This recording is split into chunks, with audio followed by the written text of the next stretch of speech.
Welcome back. Episode 43 of the Ground Up podcast.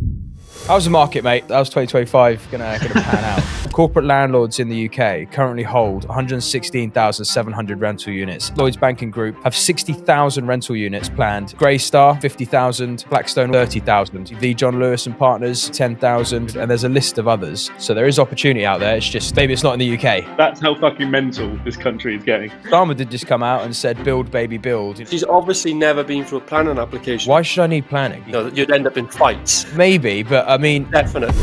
Talk at the moment around single family rentals. This is the new buzzword for sort of build to rent, but for houses. We'll come down to your office the day you ring me and I will sign it in front of you. Did you suffer from that, Alex? Like the missus will always say, like, you're not in the room, you're not in the room. And as a developer, you're always like thinking of money, thinking of this, thinking of that. He's always on the golf course, mate. He ain't got time for that. He's thinking about his next swing. Well, I was actually out there yesterday, to be funny enough. Ground up sound. Ooh, yeah. Real estate deals. We lay them down. Let's get those deals. Deals. Deals making money, baby.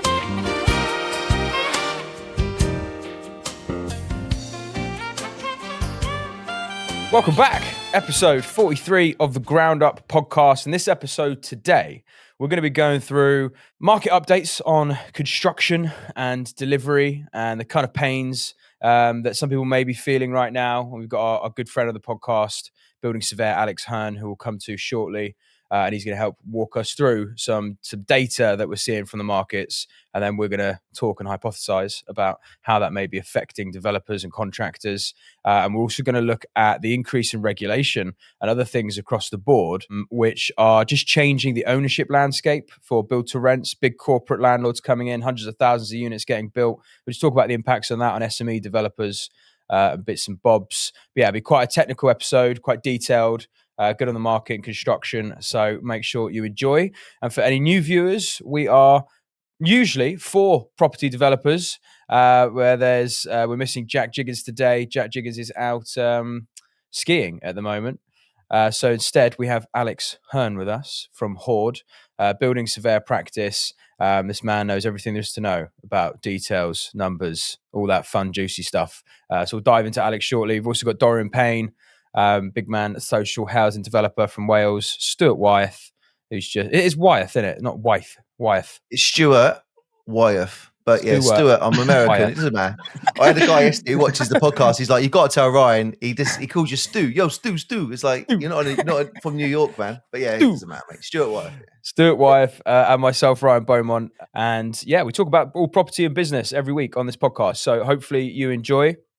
And then for our regular viewers, so Alex Hearn's back today from Horde, and Horde, the business he runs, the project management, building surveying company. So he's right down in the weeds of technicalities and dealing with all the fun stuff in delivery and construction. Alex, little update, mate, on how's business since we last spoke? How you getting on? Yeah, it's good, mate. It's good. It's good to be back. Thanks for having me back, chaps. Obviously, I miss your faces, obviously, from the TDC room, but nice to see you again. But yeah, no, it's good. It's obviously we were just talking about before we started that it feels like there's a bit of momentum in the market at the moment. It feels like there's lenders want to lend money a bit easier. And obviously all the planning changes is kind of getting everyone a little bit excited, but how deliverable they are, I mean, imagine we'll get into the detail, but it seems like there's a bit of buoyancy. And build costs, I mean, it changes every day. I mean, at the moment, they're reasonably stable, I would say, but I mean, who knows what's around the corner in terms of where inflation's going to go and stuff, but we can dive into that as well. But yeah, no, generally, outlook's pretty good for us at the moment. Pipeline's quite strong. Lovely, mate. Lovely. What about you, Stu? How you getting on? Good week? Yeah, all good, mate. Yeah, just trying to get everything geared up now to start Twickenham. Just trying to get a refi sorted out. Heavy in delivery. We've got like 8 weeks left to go on our bank project, which is looking good, looking really good, to be honest. We've got so many guys on the ground floor smashing out the last flat. I've got a meeting now after this with I've got one new investor who is quite a big player. I've not met him in person yet, but he's been following the journey. So power of social media. And he He seems quite nice. And then I've got a hotelier who's interested in looking at the bank. So they want to stick their sign up, make the commercial unit into potentially like a reception / bar area and like cleaning room at the back, ops room, and then have all 18 units for short-term apartments. They're quite a big player as well. So the yield on that could be quite exciting. And we would look to sell it then if that was the case and just give them the building. And my biggest issue at the moment is tidying up the sites at the end of the job, like getting all the paperwork in place, because we started this as effectively a side hustle to try and get everything, just buy some buildings, do them up, rent them long term. And now obviously we're opening up the doors to potentially selling a few. It's tidying up all the paperwork behind, which is quite a painful exercise if you've not done all the steps. And obviously I was going to speak to Alex this morning about just working on that paper trail between actually the builder, a light touch building contract, having a good EA, and making sure that, because we're both sides of the coin, it's a little bit different to working as a developer, employing someone to go in and do a job. We are both sides, so we're just trying to work out the best play and go from there really. But it's been a busy week. Every week's busy really since Christmas. It's been a good start to the year. Yeah, lovely, all good. Nice one, Stu. D, how's it over in Wales? Good to see you all, gang. Down here in Pontypandy. It's I've had a solid week, solid month to be honest. But the thing for us is we have, and this is the thing for any developers out there, that you'll hear the saying like it comes in waves, like truckloads. But we have 5 sites due to sell. Some should have sold by now, between now and the end of March, with a combined contract value of £47 million. And it doesn't really matter, the scheme of things. On the lowest scale, we have a lot of money tied in those deals. So obviously, I'm trying to get them over the line really, because right now it's all our cash is tied up in those projects and needed back out because, like I said, they should have sold by now. So yeah, we're just dealing with that pressure really. But once we finally get them over the line, we can everything's gravy again. So just got to get these sites sold. If you don't mind shedding some light there, D, just what does that challenge look like to sell these deals? What are you actively like doing? What are the steps look like? Yeah, so anyone interested in working, in partnership developments, so basically you're client led, you're working whether it's with a fund, a housing association, a local authority, doesn't really matter. Ultimately, you can only move as fast as your counterparty. So like, for example, we have a site right now. All of these sites I'm talking about, they've all got planning permission and and relevant approvals, but they're all actually at the stage of working through the process with the client to get it sold. And they're all like deals are kind of done. It's just they've all got a process, a protocol, because these are public kind of sector organizations. So like one deal we're selling now, it's been signed and held to order for the past week, 2 weeks with the client, but they're waiting for a document from Welsh Government. Welsh Government have a backlog because it's getting closer to the end of the financial year. And so it's just getting kicked down the road a week and a week and a week and a week. And that's one deal. The other deal, I won't. It depends how detailed you want me to go. But ultimately, the biggest. So as a developer, you've got to deal with getting planning permission, getting the regulatory consent, discharging pre-commencement conditions, getting your funding line sorted. But if you're in the partnership space, you've also got to get your clients sorted through the property legals, construction legals, and that can just drag. And it doesn't take long. With like some of these organizations, if you miss a date, they'll only have another board meeting like in 2 weeks or 3 weeks. Or if you miss a signing date, it's because it's funny. A housing association recently asked me, what's my protocol? What's our protocol for signing and executing documents? And I said, my protocol is I will come down to your office the day you ring me and I will sign it in front of you. That's as quick as possible. That's my protocol. Their protocol is it goes through like 4 different checkpoints. I'm thinking to myself, I would get fired in this organization. I could not, I'd be like, yeah. So that's the big thing a second. We have these sites, the £47 million of new sites that excludes what we're already on. There's a lot of money in them and just got to get them. Ultimately, even if they were 2-year projects and they're less than that. That's on like on average like £2 million of revenue a month. It's just not rocket science to work out that is a huge difference in our business if they're live now or not. Yeah. All right, well, fingers crossed for you, mate. Fingers crossed they all get over the line by the next podcast and you'll be rich again. Amazing. Yeah. Well, Mr. Alex, so how's the market, mate? How are we getting on? Are we going to die this year? Like, how's 2025 gonna pan out? Hopefully not, mate. I think the end of last year, what the market was saying. I mean, I sat on a struggling with insomnia recently, so I sat on a BCIS 2-hour market forecast at the end of last month, where they were going through their data and what they're predicting for this year. And obviously, output at the end of 2024 for construction across the board was like an all-time low. You know what I mean? Nothing was getting built. Everything was getting caught in Building Safety Act, planning delays, etc., and obviously build cost inflation. But it feels like there is some positivity. They are expecting output to drive quite heavily in private resi, especially. All the commercial sectors are still quite flat, what they're suggesting for the next kind of 18 months, because the office market's still being disrupted by working from home and sort of what's happening there. You've got the EPC ratings kind of, no one really knows where that's is going to sit. Obviously, at the moment, the MEES regulations, the minimum energy efficiency regulations, are still kind of set for all existing office buildings with lease to be upgraded to a B or a C in the next 3 years. So everyone's sort of sat there, well, is it worth them upgrading them, or is it worth committing to breaking ground on new offices or putting money into these assets if they're not going to be compliant in 2 or 3 years? So the commercial sectors are still struggling. Like, industrial's been hit quite hard with inflation, construction inflation. Obviously, you were 3 or 4 years ago, you were building sheds at sort of 70, 80 quid a foot, 700, 800 a metre. And now that's double in the last 18 months, 2 years. So the land prices in industrial hasn't really jumped.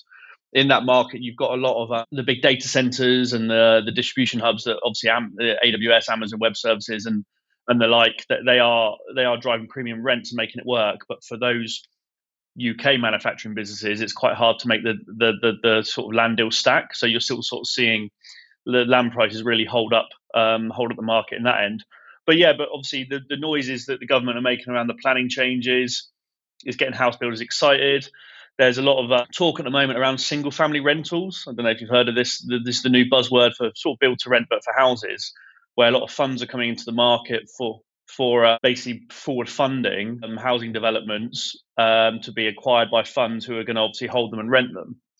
And there's some big deals being struck in that space, where these sort of American funds, Canadian funds are coming in, forward funding private house builders like Carla Homes, Barratt Homes, to deliver units, and they're going to hold them and rent them, because obviously there's a massive shortage, and they're seeing that that's a huge opportunity. You've still got the affordability issue of people not being able to buy homes because of interest rates, and they like the outlook for rental in the UK housing market. So that's quite an interesting space, and we're seeing quite a lot of land come to play, and developers that are looking at that exit, which is kind of similar to what D does in Wales, but obviously his is social led, but it's that same model, but in the private sector. So that's quite interesting. But I mean, back to build costs, I mean, you're going to see a little increase this year, is what BCIS was saying. You're going to see sort of a 3 to 4% increase, they reckon, which is kind of where you're usually at. But the issue is the base level has kind of adjusted. So the base level is not going to go down. You're just going to increase from that base level. And you're going to see a little bit of the market, which is quite hard to predict, is like the M&E market, because of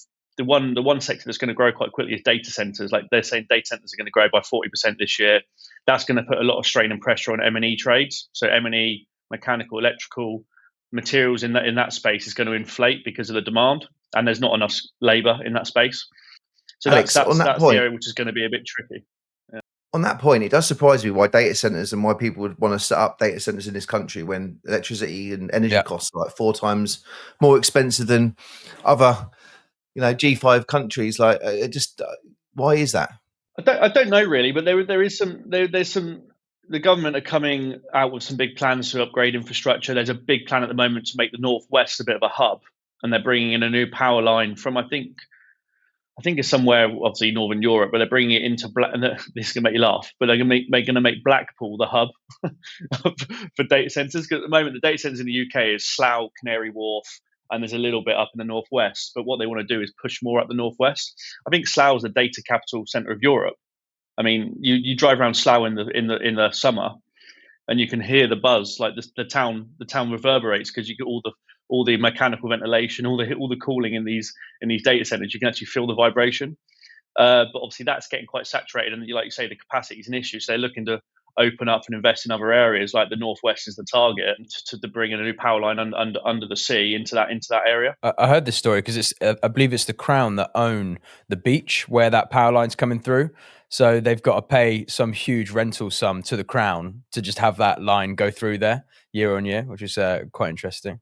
But as for energy, Stu, just to your point, I mean, we just look at these net zero targets with, renewable energy, wind and solar and stuff like that. And it's so unpredictable. It's so expensive. We've killed off a lot of our fracking.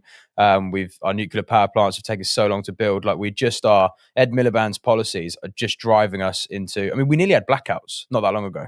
We were close to having blackouts, and that the country's going to really struggle on energy and data centers. I completely agree with what you're saying. Why the fuck, if I'm some big American corporate, why would I put a data center here when I can get the energy 4 times cheaper in the US and the land's way cheaper as well? So, do we know what the build costs are per square foot for nuclear centers, nuclear plant? £1 million. BCIS working on that. A little bit specialist, that one, mate. A little bit specialist. Starmer did just come out and said, "Build, baby, build." Playing off of Trump's sort of rhetoric about nuclear power plants. So hopefully they build them. But fuck me, it's 20 years. 5 years in planning permission. Yeah. Do you mean? Yeah. Build. That's the thing when it's talking about the Heathrow thing. Unless they've already got consent, she's like, "We're going to get a spade in the ground by the summer." I'm thinking to myself, she's obviously never been through a planning application before. Because they're fucking useless. These people, it's nuts. My favourite story on the inefficiencies of government and build costs is that for HS2, as part of the project, there was I think it was around Northampton, I might be wrong, but they had to put in a 10-kilometre long bat shed to protect the bats flying into the HS2 high-speed railway, and they had to build this basically a shed for 10 kilometres long. It's cost them 100 million quid to build it. Yeah. To protect some bats. That's how fucking mental this country is getting. Yeah, it is nuts. Oh, that's that big tunnel, isn't it? That bat tunnel. Yeah. It's like something looks like off a film of Batman or something, like entering into his cave. Literally, it's just. I don't understand. Yeah. It's absolute waste of money. It's very difficult at the minute. What we're finding in just planning in general is you have these conflicting things, right? It's like we have to build. Everybody knows we have to build. But then you have all these policies like ecology and all the other things, which are also important. It's just the problem you have at the minute is nothing really takes precedent. Nothing really takes priority. They're all kind of like equal weighting. And then when you get to, in an application, if you've got a site, like we literally have this case on a much smaller scale than what we're talking about here, but a site that is one of the only sites in the area you can build that genuinely has a waiting list, with the councils are genuinely paying money for temporary accommodation. It is actually, with a freedom of information request, we could prove that literally there's no other applications, there's a waiting list and in the hundreds, and the council in our areas just generally spend a lot of money. On the other hand, the only areas you can build will have an impact on ecology. So when we're in our application, which we've been in now for nearly 2 years, it's frozen because ecology is just objecting. Planning can't move forward.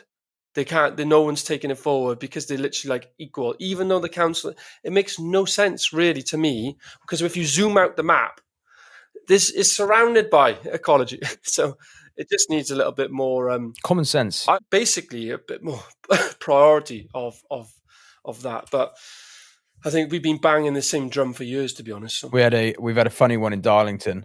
The council spent £63 million on a local museum. They've opened it and got half of the amount of revenue that they thought, and they came out on the local newspaper and kind of blamed the public for not being interested enough in it.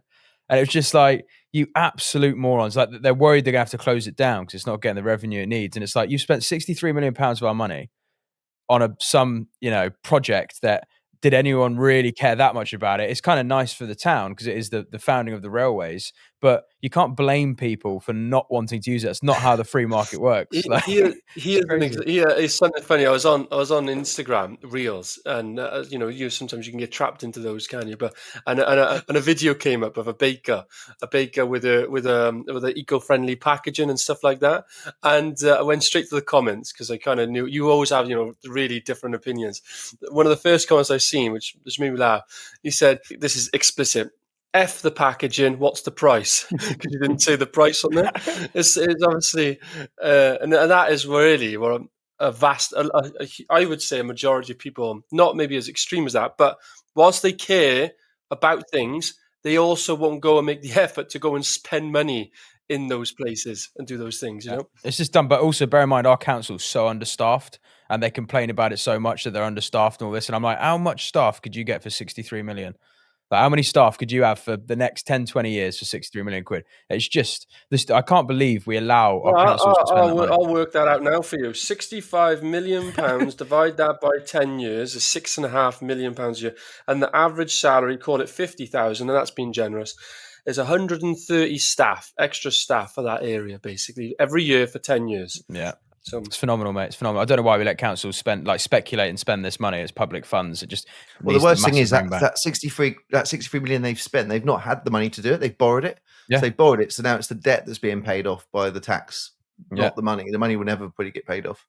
Yeah. They'll just borrow more on top. It's just insane. It's fucking ridiculous. But look, let's look at some of these big corporates, because I know Alex has just touched on it there with stuff that he's seeing in the space. And the reason I wanted to bring this up is because I'm not going to name drop here just for the person who I spoke to's own privacy, but they effectively they're an investor of ours, but they sit on the board of quite a few property associations, and they've done so for like 20, 30 years. So things like the NRLA, so the National Landlords Association, and a few other boards. He's always just sat on boards basically for the property sector and seen the market move, particularly on the rental side and tenants' rights and things like that. I wanted to pick his brain just for our lettings business and go, give me some feedback here. What should I be looking out for, et cetera, et cetera. And we were just looking at all these different bits. And the general consensus we came to, and I know we spoke about this on this podcast, is that the government is making a concerted effort to eradicate landlords from the market. And they just want big corporates because it's so much easier for them to manage. And I actually understand that there are rogue landlords, and there are rogue landlords that need to be dealt with because they're a problem. I mean, the amount of properties we view and we buy and we see and hear of where there are just, dodgy landlords that don't keep them up to date. They're, abusing tenants and all that kind of stuff. And I completely respect that. But the government's response is to just bring in institutional money and institutional landlords and make it easier for them to do so. And I just wonder what the second and third order effects are of this, and just to try and make this a legit thing for people who listen to this podcast to understand in the property space, SME developers, if we want to break through and continue to have this market be somewhere we can participate, we can't sit back and let regulators and governments and big corporates come in and make it impossible for anyone else to participate, because it will just kill the market. The same way, the energy sector and the car sector, that it's happened to them over many decades. And you can't go start a car company now in the UK. You could try, but the chart, you're just never going to get through. They've made it so difficult. And I think they're trying to do the same thing with property and construction. So just want to look at a couple bits here and then cross-reference with Alex and just see what you're seeing. But if we just look back over the last few years, so going over the last 10 years, we've seen the introduction of Section 24, which, we can speculate on a multitude of reasons why they've done that. But Section 24 eradicated effectively private rental landlords from being able to claim back mortgage interest as a tax deductible expense. So therefore has to move to more of a sort of corporate setup. It's kind of like the start in the chain of effects. And then there's the building regulations have just gotten more and more strenuous, and the Building Safety Act last year, introduced, I believe it was April, has made that even more difficult. We've seen that just on site. We've just seen the amount of fire provisions and all these other stuff that's already come into HMOs and bigger sites, and obviously it just gets more and more expensive. And then the net zero EPC targets, which is that's not just on the property sector, that's affecting manufacturing across the board. It's going to cost the country trillions, and it's an absolute waste of money. Per property for us, let's say just on a HMO, that can cost us another 15 odd grand, depending on, the sort of nuance of the building, just to meet those kind of targets. Then there's a tenants' right bill, which is a tenant rights bill, which is coming in soon. They've already given tenants more and more rights and made it even more and more difficult for landlords to evict. And they're bringing in more measures that effectively makes it less and less enticing for private landlords, and means you need to meet and keep up to date with quite strenuous regulatory policies and things like that about keeping the property up to a certain condition, treating the tenant a certain way. Tenant has certain rights, which makes it more difficult in terms of like taking payments up front and all these kind of different things that make it more difficult for a mortgage company to look at you and go, well, hang on, how much security do I really have now on that rental property, because that you can't have fixed term tenancies and all those sort of things. Then there's mandatory licensing, which is coming in for buy-to-lets as well, which is basically a tax take for local councils, but also another thing that landlords are going to have to keep up to date with. So the trend here is that it's becoming more expensive and more difficult quickly for private landlords and small landlords to stay in the market because of the cost of keeping up with regulation. So just to top this off, just want to look at a couple stats here. So some of the big corporate landlords in the UK, they are aggressively growing their build-to-rent portfolios. So Lloyds Banking Group's entering the market. Some of these stats are from 2022 till now, so the data on the ground might be slightly different. But nonetheless, Lloyds Banking Group, through Citra Living, which is their kind of like subsidiary brand that holds this stock, have 60,000 rental units planned in the pipeline. Then there's Greystar. They've got 50,000 units, build-to-rent units planned in the pipeline. Blackstone, Sage Homes. Blackstone also have a few other corporate companies that are doing this. They've already got 12,000 rental units. They've got 30,000 in the pipeline. Granger PLC's got 10,000 and adding another 10,000. John Lewis, literally the John Lewis and Partners, is adding 10,000. Legal and General, 5,500. And there's a list of others. And just to look at these stats, corporate landlords in the UK currently hold 116,700 rental units as of 2022. And they plan to deliver 74,350 rental units by 2033, which is a 63% increase in this sort of short time period in their held rental stock, or 6.36% compounded year on year, leaving them with about 250,000 units. That's just what's happening now. They're also each year aggressively going for more and more planning applications and more units in delivery. So we're definitely seeing a huge uptick in big corporate landlords coming into the market. And you just kind of combine that with the sheer amount of regulation that's coming for the smaller SMEs and these smaller landlords based on rogue landlords who are ruining the market for people. I just can't help but look at it and just draw the parallels and go, they're trying to eradicate us. They're trying to just make it a big corporate landscape, which means going back to the conversation I was having with this chap, and he was saying, well, yeah, it's the easiest way for them to manage stock by just having a few corporates to answer to, rather than all of these private individual landlords who kind of like, you know, some listen to regulations, some don't, and that free market kind of controls the market. So they're trying to ossify. They're trying to put, you know, tethers in to control it. I just wonder how we feel about that. Cross-reference that, Alex, with some of the things that you mentioned just before and what you're seeing in delivery, and see where the conversation goes. Yeah, obviously, look, the government come out and said they want to build 375,000 homes a year. I mean, the only time we've ever got above that as a country is back in the 70s, if you believe it, which is when the local authorities or the local councils were delivering 50% of that. I think it was about 400. It was early 400s they were delivering a year. The local authorities were delivering half of that. Now the country hasn't got the funding to give that to local authorities to deliver that level of housing, I don't think. So what you're seeing is with the right to buy consultation that's come out, which is making it harder for tenants to buy back their properties, and it's extending out the length of time they have to wait until they can buy back those houses. So they're trying to retain the social housing stock, and the only way they're going to hit those targets is by bringing those big corporates in to deliver the houses. That's essentially it. They've set these goals, and the only way they're going to do it is by bringing the big corporates in. The Building Safety Act's the interesting one. We've got a couple of schemes going through Gateway 2 at the moment, but I won't go into too much detail, but essentially the Building Safety Act, anything that's a high-risk building, you have to go through now gateways, and it's regulated by the Building Safety Regulator, which is essentially the building control body for high-risk buildings. Currently, the average time to get through Gateway 2, so that's before you can start on site, and you have to send all your fire documentation, all your safety documentation and designs across to the building safety regulators so they can sign off it before you put a spade in the ground. They're suggesting is a target of 12 weeks. The average Gateway 2 time at the moment is 22 weeks because they haven't got enough resource to put it through. And the pass rate of the first time pass rate is 14%. So to develop stuff which is high risk, you know, I mean, you're you imagine the implication that will have for you guys if you're trying to deliver it and you're sat on finance costs for an additional sort of 10, 12 weeks. It makes it unstomachable, and then all the risk that comes with that. Sorry, I just want to push back a little bit on one thing you mentioned, which was obviously that they need to bring in these big corporates to deliver the units. But I would argue that that's kind of a red herring in a way, because if they deregulated and made planning a lot easier and got out of the way of the SME market on balance can deliver way more than corporates can. Because there's just way more SMEs and we're much more dynamic. So if they made it more of an SME market, guaranteed we'd hit our targets easier, which has to include deregulating, making planning a lot easier, and stopping all of these ecologist reports and surveys and all this nonsense that comes through. So it's kind of like they've ossified the market, and now the only solution is to get rid of the SMEs. It kind of feels too perfect.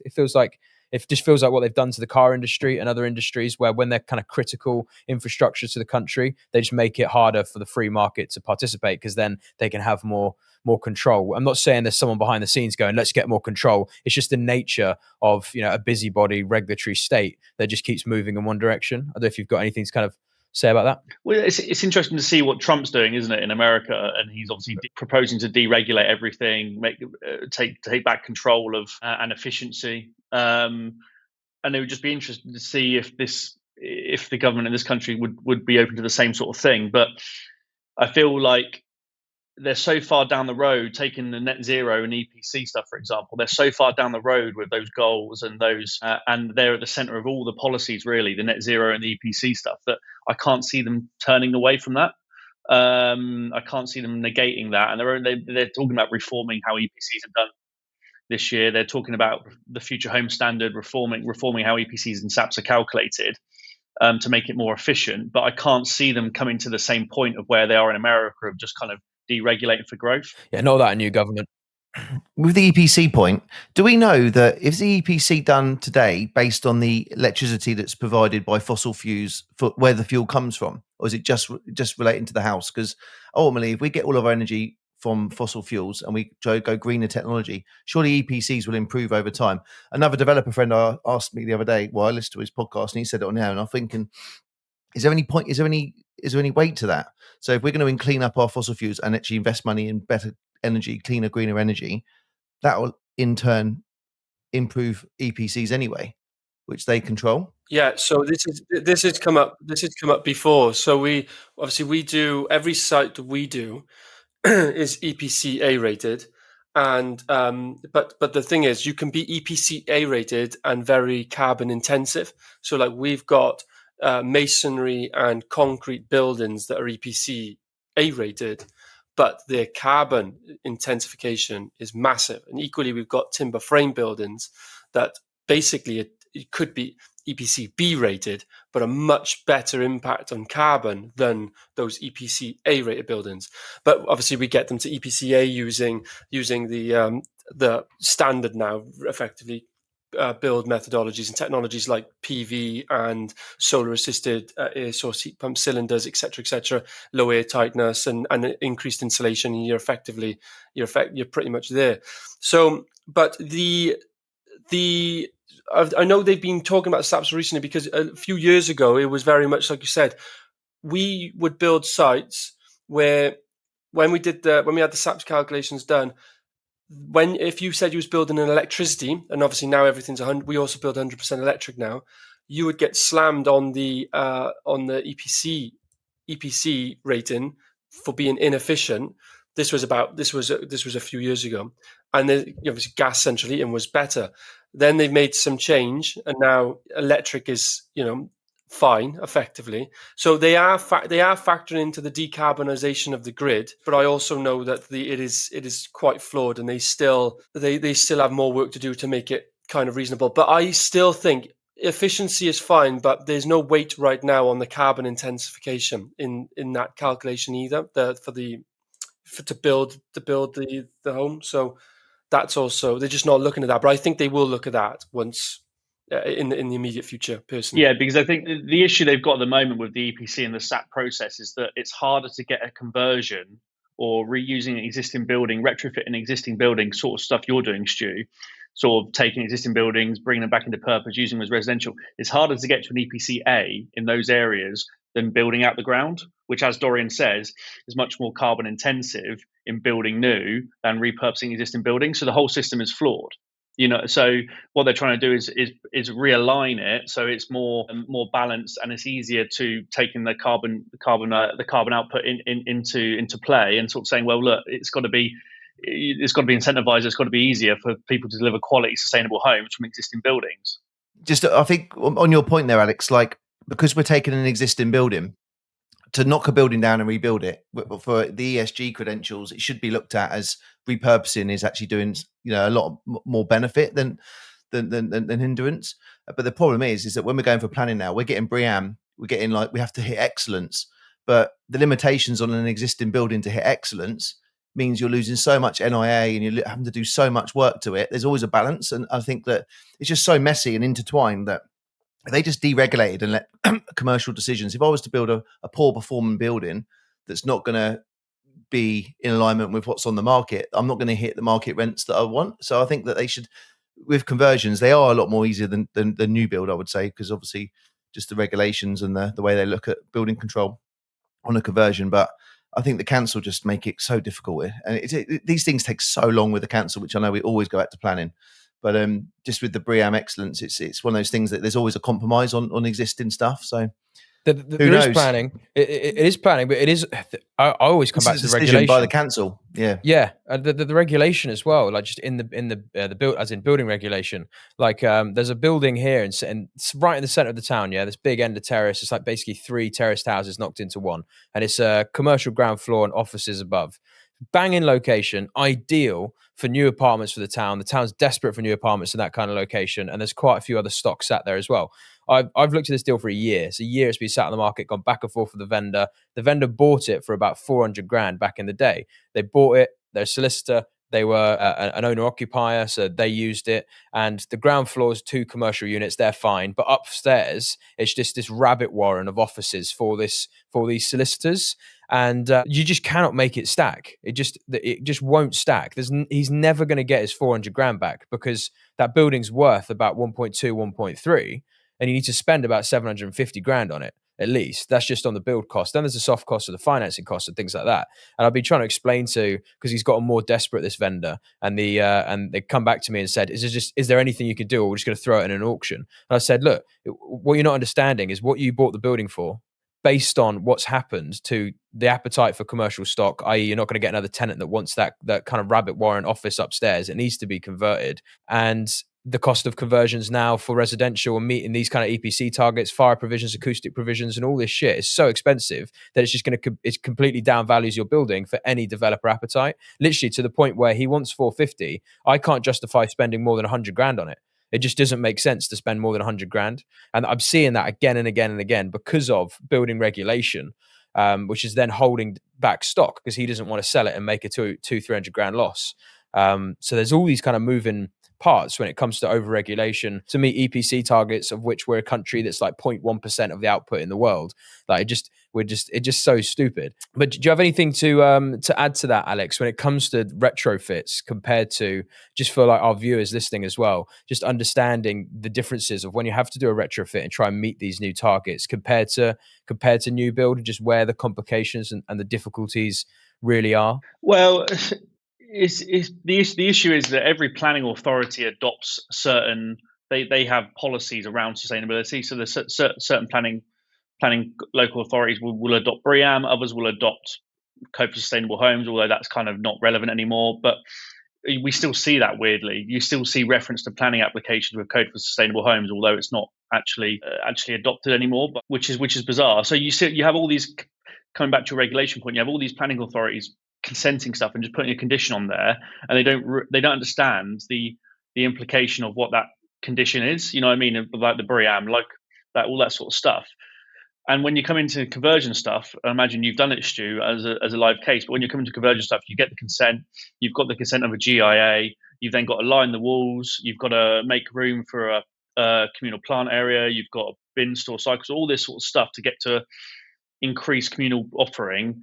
Your NIA, what you're actually left with is much less than what your kind of planning drawings are based on. So you're kind of getting squeezed down of your end value, and it's just, it just doesn't make sense. Doesn't make sense. Yeah, you're absolutely right. Is that what you're left with, which then affects the values and the commercial decision to build stuff out in the first place. So, for the smaller SME developer or someone who's going into this, that's why it's so critical to start on smaller projects and to learn along the way, because you don't want to get caught out with a lot of this stuff, and the costs as well. I mean, just the comparables on the conversion floor at the bank versus the new build part, with all the additional insulation, the overheating, the sound assessments, the noise impact assessment, all this stuff has tens of thousands of pounds worth of extra costs, which it can be very, very painful, but it is what it is, and that's why you just got to keep going. Go on, Dee. Well, no, when we do retrofit stuff, because we do that as well, predominantly new build, but conversions, again, it's for EPCA rated stuff. Effectively, every building we look at, we know that we have to take it kind of back to brick. We have to expose all the ceilings and the floors. We have to dig down in the floor to re-insulate the floor, and you end up your build costs just boom, they just blow up there, right? And then it is so, and that's what we have to do. And then when we're looking at the site, you have the footprint, but really we're going to be insulating in most of the time internally, and kind of boxing things in and changing heights and all that sort of stuff. And then the windows are already set at different levels, so we have to sort all that out. But basically, it is very expensive. That's what it comes down to. So it comes back down to the housing crisis, and Alex mentioned earlier about the money to build the amount of homes that they need to build and to hit all these regulations. And whilst I understand from a sound point of view, a fire point of view, an efficiency point of view, because, building efficient homes is good for the long run, for not just investors to own it, but for occupiers. Everyone will have better disposable income, etc. And but then again, the energy companies are allowed just to ramp their price up. So it'll be it's just so expensive. The cost to build nowadays. Alex, you touched on it with industrial, about it's doubled in price. But even for residential, 2019 prices versus where they are today are up 50%, I would say. Really, that's what we're seeing. It's literally 50% more expensive than what it was back in like 2018, 2019. That's what we're seeing. It's absolutely just... So where's that coming from?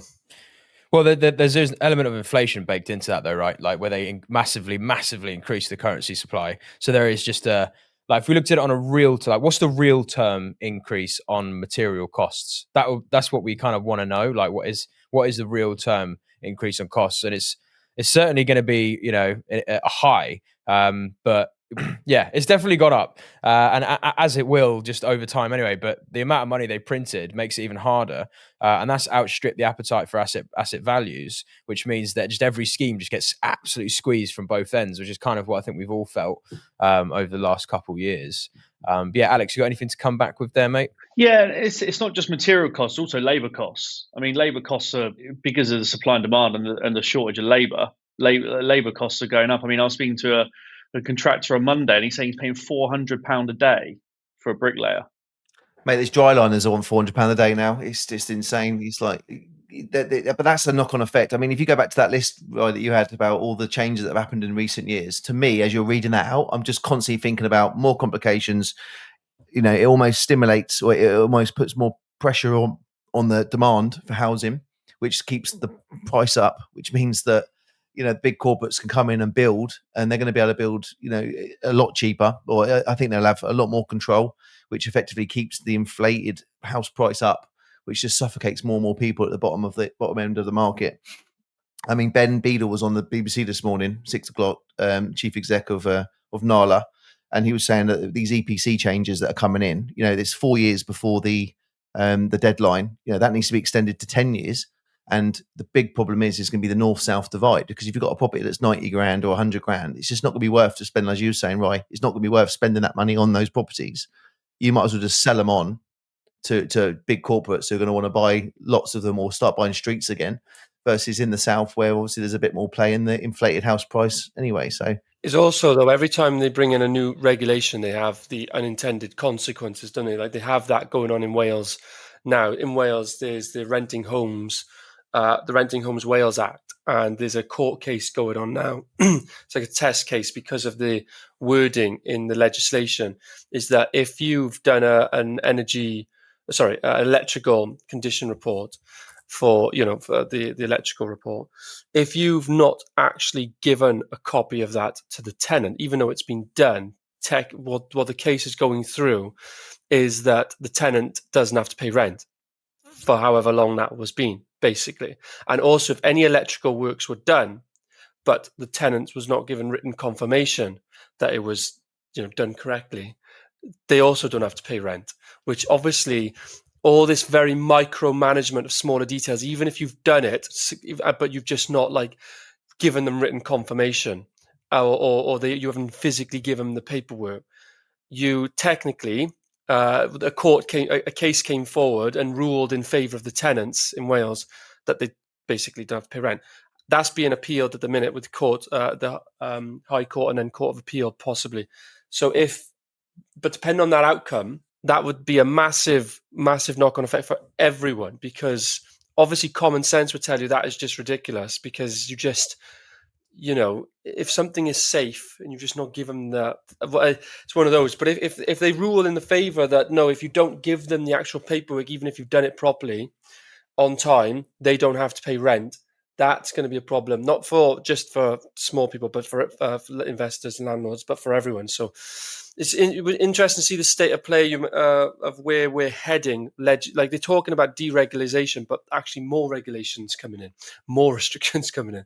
So it's the actual opposite way at the minute. We might have built a load more in the 70s, but that was because it's deregularised, and it was a case of build the same 1960s, 70s building and build it all over the country. I mean, I can understand why you put some regulation in, but it's a bit like a snowball effect. You start. Also, isn't that when they built these fucking horrendous council blocks? Yeah, do you know what I mean? So what did they build as well? Like we could knock up loads of little fucking mud huts if we wanted to knock up mud huts, but what's the quality? But I was literally just about to say that, because back then, obviously, if you ask anybody who was involved, the planning process was way, way, way different. But then placemaking wasn't really involved. The secure by design wasn't really. That's why you see some of these estates that were built back then that are actually hubs for criminal activity, because the way they're designed is so unsafe. Remember, if you see this, the undercarriage walkways, or there's housing estates with lots of different secluded areas that gangs can hang out in, so to speak. They learned from all that, and that's where placemaking's developed from, secure by design's developed from, and then this is where knock-on effect of all these extra reports and checkpoints need to come in, and that's why where we are now, it's taken it to a bit too far, I would say. To be honest with you, though, I don't actually think they've taken it too far. I think what they've lost, and to be honest with you, because I'm actually, when you think about it, I'm in favour in pretty much most of the policies they're trying to bring into the planning system. What they've actually lost, though, is a planning officer able to make a swift decision. They don't have any power to actually say, as a planning officer, qualified and entrusted in the power with the team, is to actually just decide if there's any stalemates. The planning system gets bogged down because of stalemates, because of lack of resource across consultees, nobody, and then equal priority. If the planning officer and the planning team are given authority to make a strong decision, and then the local authority will stand by them on it, I think that in itself would literally just start unraveling the bottleneck. But they can't. I've never been involved in a case where that's happened. Do you really agree with all the policies though? There's surely But the principle of them, yeah. But surely if I own a house, if I've got my house and I've got a loft that I can convert, and I've got a land out the back that I could extend into, why should I need planning? Why can't I just? Because bear in mind, for thousands of years we could just do it.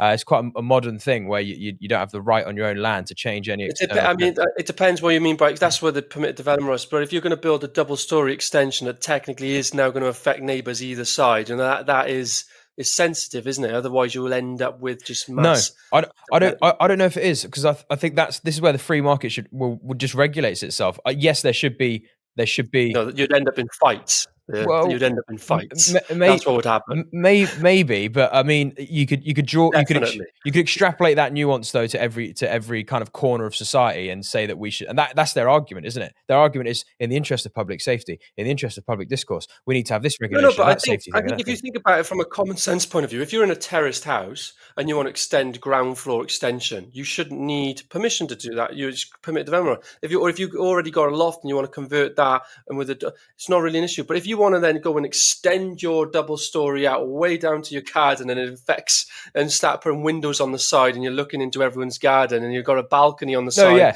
and Ryan's here with a cigar all of a sudden. Morning. I completely You can't be agree. doing stuff like Yes, that. I agree with that. But why shouldn't it just be, you can do the 2-story up to a certain amount. You don't need planning permission. It's just if you want to build that there, you can just do it. But it has to be to that standard. They're going down the right path, right? We just need more permitted development rights. So they're going to need to build the framework like your household applications. I mean, that is nailed. I mean, pretty much you want to do an extension within a certain framework that all those things take into account. You can effectively get on and do it. We highly recommend to get a certificate of lawfulness and prove at the point in time you could legally have to do it before they change the regulations again. But ultimately, it's getting easier and easier. So I think that's like a bipartisan. But the thing is, it's more of the defunct sites or the grainfield sites, which I think we're going to come on to, aren't we, with grainfield sites and what options and opportunities there are there. But yeah, I think change of use should be a lot easier than us trying to wait a year to try and get permission for something that's already fucking standing, that we're not changing the outside. We're buying in conservation. We were talking about the EPC earlier as well. You throw in conservation and listed in those buildings where you can't strip it back to brick and you can't touch anything. You're just losing even more space. And it's just so entwined with problems that you just lose 2 years, and that will put off the small SME builders, because none of the big boys are going to want to touch these little buildings. It's down to us, and we're the ones that have to swallow and cost the burden of carrying these things. Can cost you hundreds of thousands of pounds. Yeah, Dorian hit it on the head there. The issue with planning is the consultees. That's what holds up. That's what holds up everything. I mean, we've got in with a client who owns an industrial estate in Hampshire. We've been in planning for 2 years. For them to build a new 10,000 square foot 3 or 4 starter units on the car park they own, and the delay has just been around highways and flood risk. The planning officer actually issued about a year ago the consent, sent through the draft conditions, said, "Yep, I'm about to send these. Do you approve the conditions?" We were like, "Yep." Then they went back to the consultees and said, "Oh, actually, you need to do sequential testing, flood testing for it, and show that there's no other viable sites around the area for this development."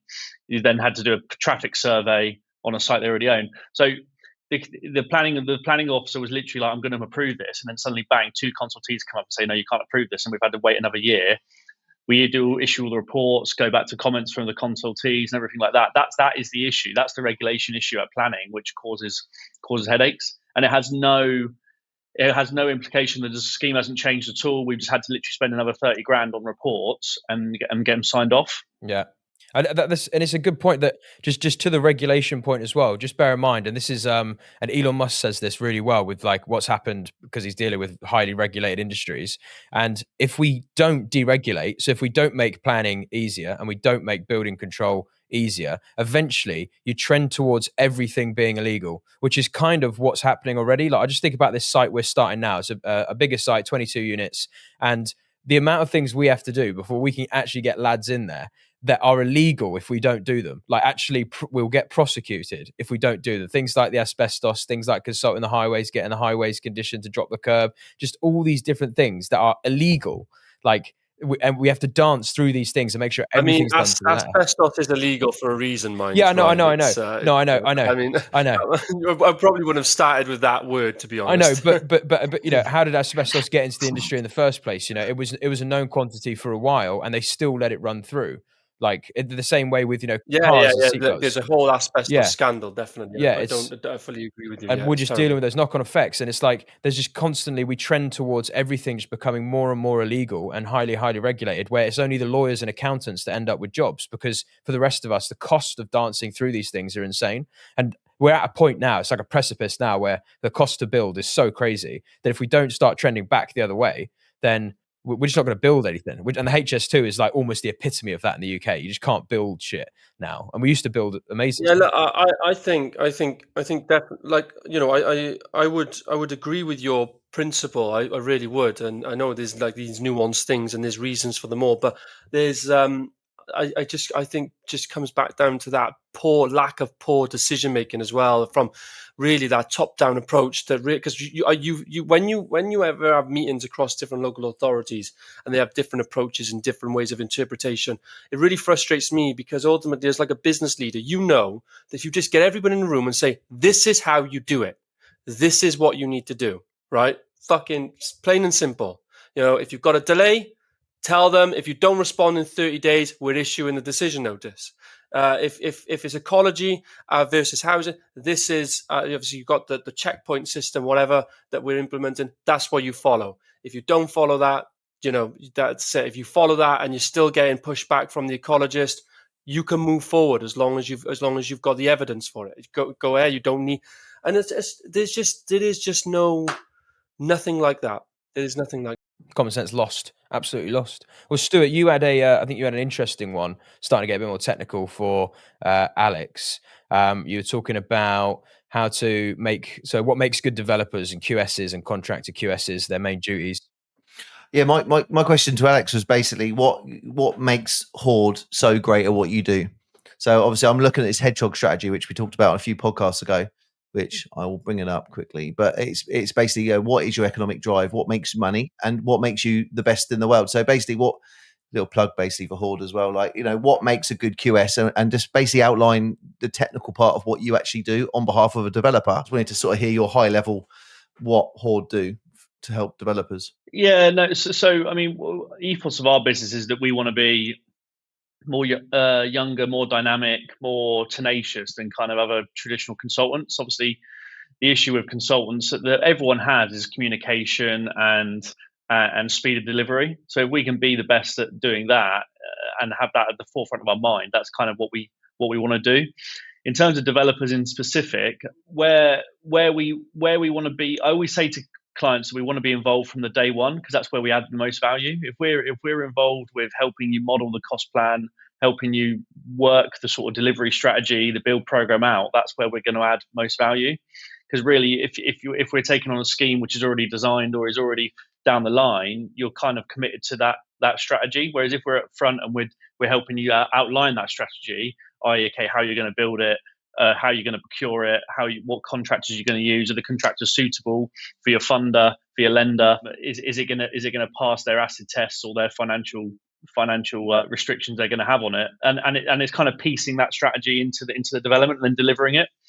So we're trying to align into bigger projects this year. I think where we can add real value is is the bigger stuff, where we're essentially saying to developers, look, you're going to commit to us on a 50 grand, 100 grand fee to deliver your scheme, act as a PM, project manager, QS, EA. But really that value in that should easily come off of your build price or your cost of your development, because we're adding that value. We're finding that value through the project, whether that's through procuring it correctly, making it move faster, de-risking it, all of those kind of things. That's kind of the things where we should be adding value way over what our fee is.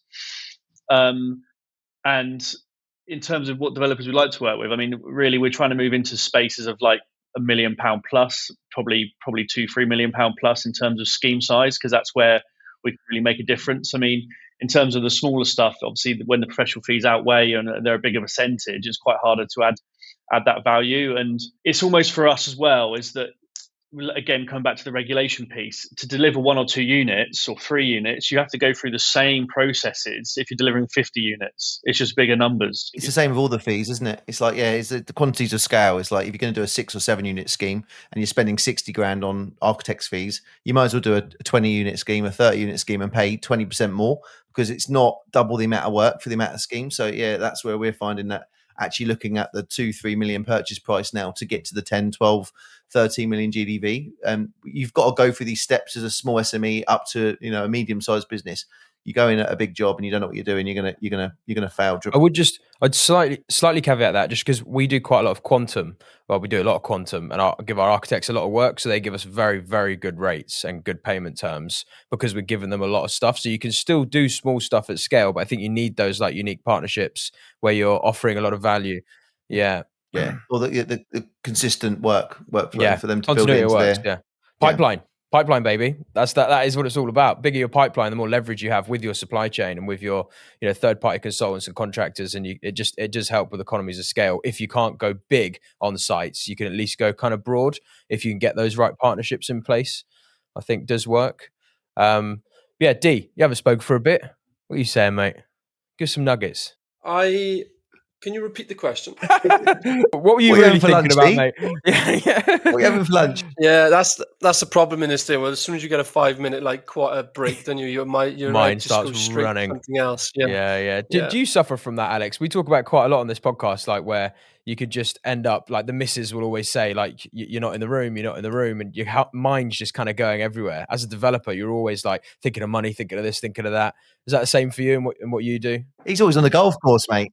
He ain't got time for that. He's thinking about his next swing. I was actually out there yesterday, to be funny enough. But I think, I think where I've fallen into the trap quite a lot is you end up spending a lot of your time on stuff which isn't actually adding value to your business, and you end up getting caught on that hamster wheel of just responding, looking at your emails, not focusing down. And I struggle with that, like to really time block big portions of my day into like the key things that is going to get us to the growth targets that we want to get to. So I'm kind of going through a phase at the moment of realigning kind of what I should be spending my time on, and pushing back on stuff that I shouldn't be, and putting more reliance on my team, because that's essentially where I need to get to if we want to continue to grow at the scale we're growing. And I think I struggle personally with like focus anyway. I'm sure I've got some strain of ADHD, but there's that small trap where you fit into that point.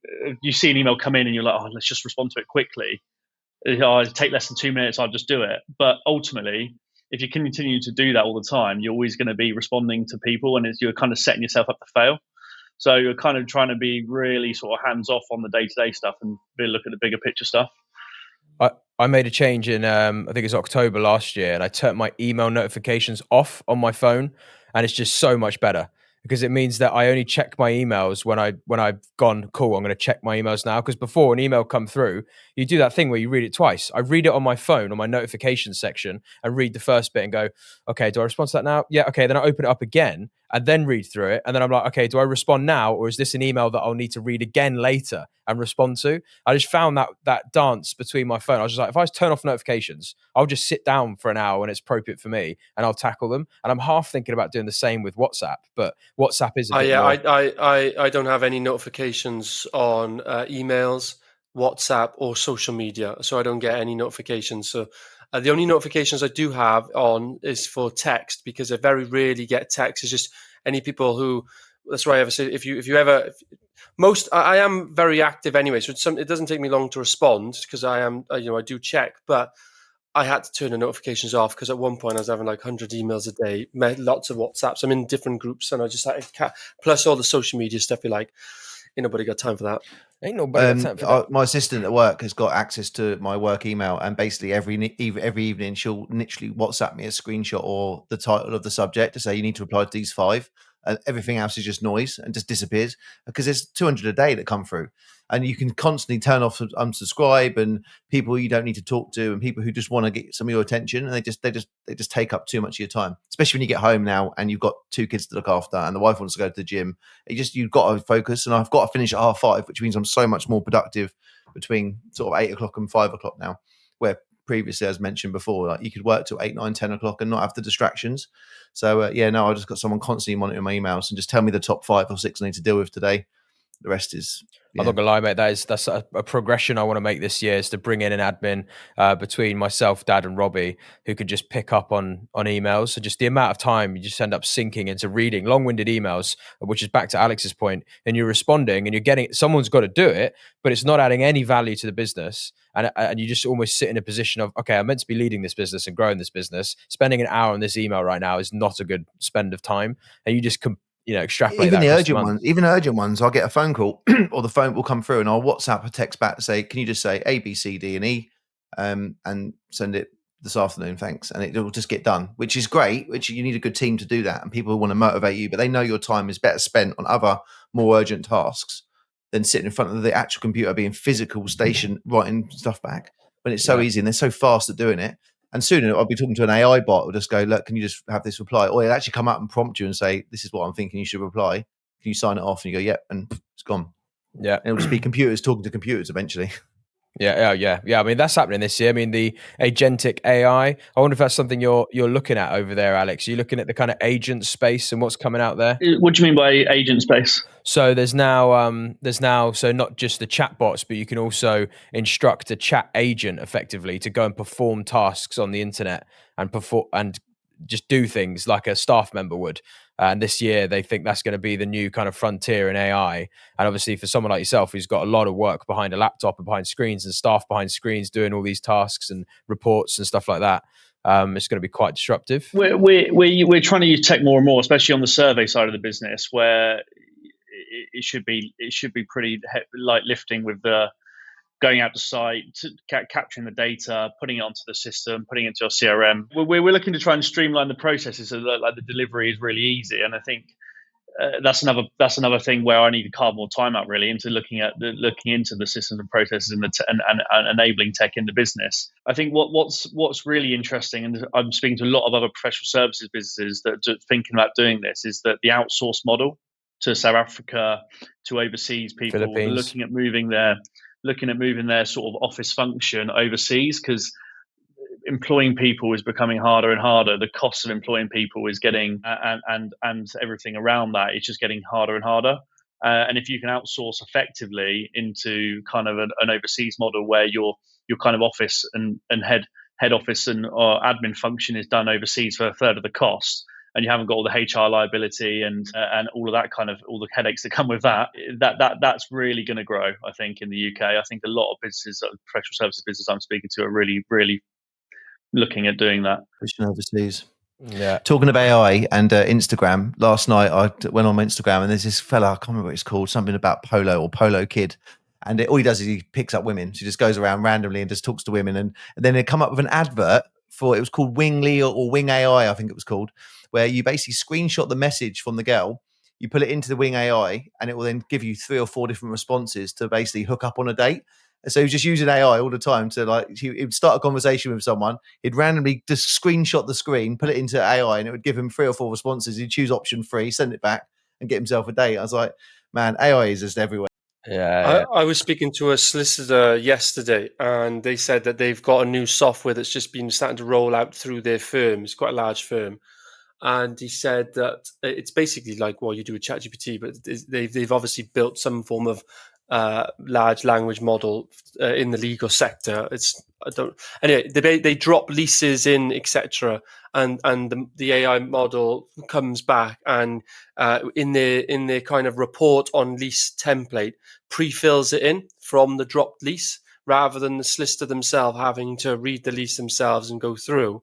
So he drops it in and it pre-films in the template of the report on a lease and picks out all the key bits, the terms, the breaks, all that sort of stuff. And then they've obviously got to just review and check, but all the writing of the report is drafted and the terms have all been plucked out. So he said that it's already quite revolutionary internally, which is we've seen this firsthand actually. So in our sales funnel, we've got an AI chatbot that helps to do some of the pre-qualification and onboarding for sales calls, and it's learned from all of the pre-recorded calls that we've had on the sales calls and from our website and all the different conversations are back and forth with investors. And it's got to a point now when we started using it, it was a bit clunky, but Dad had a call the other day with an investor and they came on the call and said, I'm Mr. Investor, blah, blah, blah. And he's like, I had a really good conversation with your colleague, Tom. He walked me through a lot of the steps and things like that. That was really, really helpful. And Dad kind of went, Tom. Oh, the AI yeah. bot. So Tom's the AI bot that you spoke to. And the guy was like, no fucking way. That's crazy. And our AI bot books in almost as many calls as our SDR. So we have a human being who's doing those roles of booking in calls and qualifying people, which is obviously a manual task. But the AI bot is also doing the same on text messages and emails because it's so good and prolific now at doing it. It's obviously doing it all the time, having 10 conversations at any moment. That that's a crazy amount of automation that we've seen already.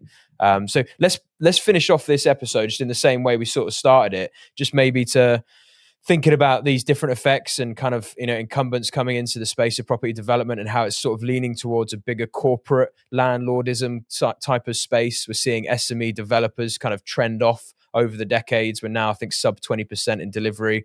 And then just the differences in these different regulations that have come in and what to be aware of in contracts. I know Dee spoke before about having fluctuation agreements and all those kind of things. Maybe just some advice for our audience and anyone out there, currently in delivery or starting delivery or in property. Just some nuggets for what to be aware of this year and maybe how you can help sort of ring fence your business, starting with Alex, and then we'll spin round. Yeah, I think what trends we're seeing. I think there is the key thing when if you're starting out, I suppose, and looking into property development is getting a good contractor. I mean, the amount of stuff that we're seeing that's like contractors are defaulting, or there's part built schemes coming back from insolvencies or issues in supply chain, and there's a sort of focus to try and be a little bit too clever sometimes with delivery and trying to sort of outsource materials from overseas and new specialist contractors and stuff, but just get the basics right, especially when you're doing your first 3 or 4 projects. Just make it as simple as you can for yourselves. Get a decent contractor wrapped into a pretty watertight main contractor, design and build contract, JCT contract, de-risk it for yourself, give the lender some confidence that you've got someone there that's got a good track record to delivery, even if it's a little bit more expensive and you're going to make less money. Get it all watertight and wrapped up and make it easier for the lenders to get on board and make it easier to deliver, so it's de-risked. We see so many times where people are trying to construction manage it, they have no idea, they're not set up to construction manage it themselves. They don't have the experience, and it just makes it so much more complicated and harder to get the scheme going. And I think that's a real key thing for people looking to start to doing there or scale up to do sort of 1 unit, 2 unit HMOs up to bigger stuff. Is just get a good construction partner. And then what would you say, gamekeeper turned poacher on the flip side of that? What would you say for the contractor? How can contractors kind of help protect themselves? Again, in terms of contractors, I mean, I suppose D sits on both sides of the fence as well. But I mean, that contract is there to protect the contractor as much as it is to protect the developer. So essentially, as long as that contract is watertight, it's there to protect both parties. And in some ways, JCT contracts are more suited towards contractors than developers. But essentially, again, where schemes that work the best and are delivered most efficiently is when both parties are aligned with what's in the contract, and they both fully understand it. Because I think you get to a point sometimes where there's always a difficult point in a project. There's always an issue that occurs. There's always a variation that needs to be discussed. There's always a tipping point somewhere where there's a hurdle to get over, but it's making sure that kind of everyone's aligned towards kind of getting the project delivered is the key thing. On that point, I think it's all well and good for the developer to go, I'm in a fixed price contract, and but if the contract's shit and there's just too many variations and no one knows who's paying for the rifle board because they thought it was going to be paid by someone else independently, then those things, and if you don't have regular updates with your contractors as well, these things could sort of topple over and it could cause some real issues later on down the road, especially if there's a lot of things you're not aware of that have cost them money that they've missed or whatever, because contracts are only good as organized as their last projects. And I think, especially you're looking at cash flow, they're obviously using your job to cash flow their business, and you're not in control of other projects they're working on. One of the bits of advice I gave out yesterday to these good guys I spent a bit of time with on my little private one-to-one sessions, but they bought this site, 8-unit scheme, really nice. But their builder they're using is a loft specialist who's only dipped his toe into this first contract. And they're used to working on a fixed price where they'd done the demo work, they were done by Wednesday, and they just took 2 days off and said, well, the Gantt chart says, we're doing demo this week. I was like, well, what sort of incentive have you got with your contractor?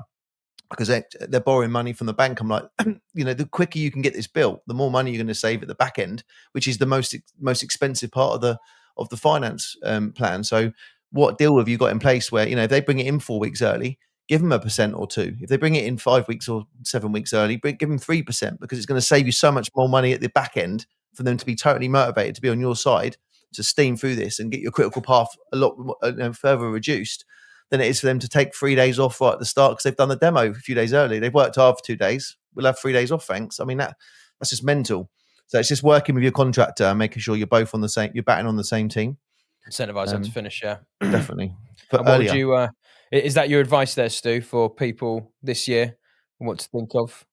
yeah, I mean, building a good partnership with a good builder who's capable and competent to do it, I think is important. Or definitely spend the time getting that. I mean, that's why we're trying to build a light touch building contract between the SPV and ourselves and give a fixed price. Now we've got all the data for jobs we've done previously. I feel more confident to be able to offer a fixed price to the SPV rather than, basically no one knows what things cost until it's built. So there is an element of risk in every contract you do. But now our plan this year is just to focus on the build costs and to try and save the efficiencies. We've spent 50, 60 grand more than we were intending to at the front end on, the best architects that we could find that would work with us and the best structural engineers. And, these guys are massive contractor designers that work for big blue chip companies. And we want to make sure we get it right at the front end to save 30% of cost and time during the build. Because that's what we're going to focus on this year. Yeah. Before we scale up and go even bigger. What about you, D? Advice this year? So obviously the economic output for the UK looks a bit grim, and there's threats and worries of stagflation, etc. So my message is actually going to be similar to the advice of last year. Really, whilst they say survive to 25, but ultimately anyone in the space, really, you should just be focused on liquidity, cash flow protection, a reserve. Consider even getting finance lines in place, even if you don't need them, and just bolster the war chest, so to speak, to give you that resilience to, if anything, potentially struggles, if inflation goes up and you there is a downturn and you lose contracts or whatever, or you hit with delays. The only way out of it is if you have reserves, basically, or funding lines. So it's just to make sure reassess your resources, make sure you can strengthen them as much as possible, review your model to ensure you're as cash flow positive as possible, and then just whatever deal you're doing, scale your pipeline, but always protect your downside effectively, like we touched at the very beginning with Stuart and his equity investor. If you just follow those principles, and as Stuart also said there, and what we do is cost control, you should be absolutely fine and grow. Lovely. I mean, my 2 cents would just be try and stay lean, because it is stagflation and an economy, economic outlook that doesn't look too great. So you want to protect the purse, stay lean, but also balance that with not being too shy to try and grow, because scale.